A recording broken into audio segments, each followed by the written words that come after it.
Hi friends, the kitchen ওয়ার্ল্ডে সকলকে স্বাগত জানাই। আজকে বানাবো শোল মাছের কষা। তো প্রথমে শোল মাছটা খুব ভালো করে ধুয়ে নিয়েছি, তারপরে খুব ভালো করে নুন হলুদ মাখিয়ে রাখবো।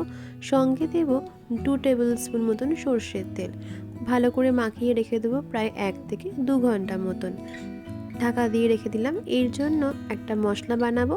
সেই মশলাটার জন্য দিয়েছি পেঁয়াজ, আদা, রসুন, কাঁচা লঙ্কা।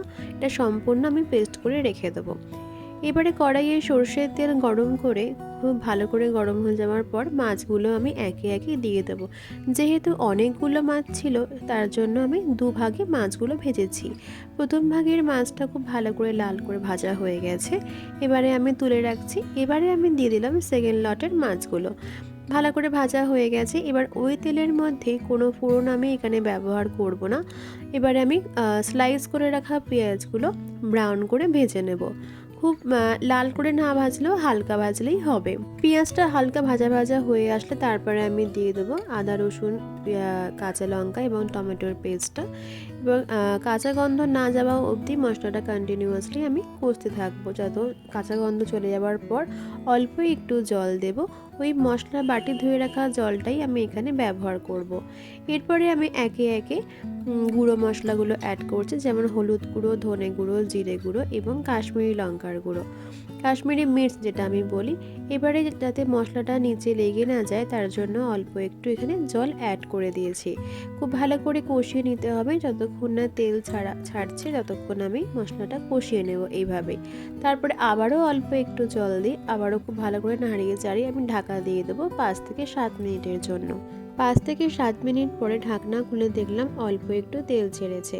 আবারও খুন্তি দিয়ে খুব ভালো করে নাড়িয়ে চাড়িয়ে আমি ঢাকা দিয়ে রান্না করব আরও 5 থেকে 7 মিনিটের মতন। 5 থেকে 7 মিনিট পর আবারও খুব ভালো করে তেল ছেড়ে দিয়েছে। এবারে অল্প একটু জল আমি এখানে অ্যাড করব। খুব ভালো করে নাড়িয়ে চাড়িয়ে নিয়ে পরিমাণ মতন নুন দিয়ে এবং অল্প একটু ধনেপাতা দিয়ে আমি আবারও মশলাটা খুব ভালো করে কষিয়ে নিচ্ছি। আবারও ঢাকা দিয়ে রেখে দেবো আবারও 5 থেকে 7 মিনিটের মতন। 5 থেকে 7 মিনিট পর মশলা থেকে খুব ভালো করে তেল ছেড়ে দেওয়ার পরে আমি অ্যাড করব ভেজে রাখা মাছগুলো আমি খুব ভালো করে মিশিয়ে নিচ্ছি মশলার সাথে। খুব ভালো করে কষিয়ে নিতে হবে যতক্ষণ না পর্যন্ত তেল ছেড়ে যাচ্ছে এবং মাছের গায়ে মশলাগুলো খুব ভালো করে মিশে যাচ্ছে। মশলাটা খুব ভালো করে মাছের মধ্যে মিশে না যাওয়া অবধি আমি ঢাকা দিয়ে রান্না করব 5 থেকে 7 মিনিটের জন্য। 5 থেকে 7 মিনিট পরে আমি দেখলাম মাছ থেকে খুব ভালো করে তেল বেরিয়েছে। এবারে আমি হালকা হাতে মাছটা মিশিয়ে নিচ্ছি এবং অল্প একটু জল অ্যাড করছি, যতটা আমার গ্রেভির প্রয়োজন আছে। খুব বেশি গ্রেভি না রাখাই ভালো, একটু কষা কষা রাখলেই খেতে ভালো লাগে। আবার আমি ঢাকা দিয়ে দিলাম, বেশিক্ষণের জন্য নয়, ওই 3 থেকে 4 মিনিট।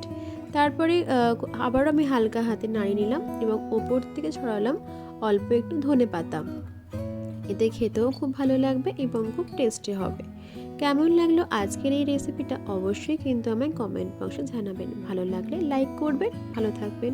টাটা।